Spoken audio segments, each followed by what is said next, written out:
Mais le Corsi Caser, d'abord, c'est une longue histoire, puisque bon, ça démarre en 82, mais ça a été une haute lutte des salariés de France 3 Corse, et une haute lutte syndicale aussi, il faut le rappeler.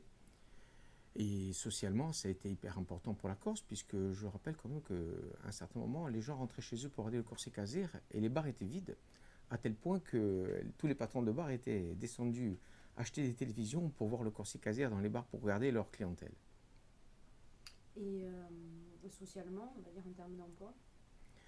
En termes d'emploi, alors le Corsi Caser, bon, évidemment, a créé un certain nombre d'emplois, mais quand même, si on doit retenir un moment marquant et important pour l'avenir de notre chaîne, c'était 1992.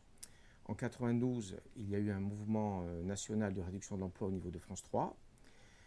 Et à l'époque, le sous-directeur de France 3 National était venu en Corse pour annoncer qu'il ne pouvait pas tenir les engagements d'emploi qu'il avait prévus.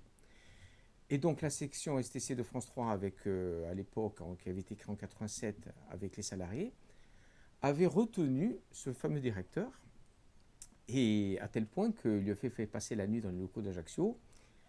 Et le préfet de police, le bien nommé monsieur Bernard Bonnet, à l'époque déjà, était venu avec compagnie de CRS pour demander à ce qu'il soit libéré.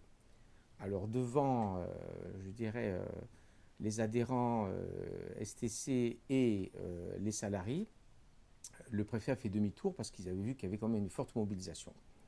Et le lendemain de cette altercation, ce qui s'est passé, c'est qu'il était créé à France 3 Corse la première, enfin, les programmes de France 3 Corse, puisque c'était la seule station qui ne les avait pas, et ça a généré 10 emplois. Et ensuite, on connaît la suite.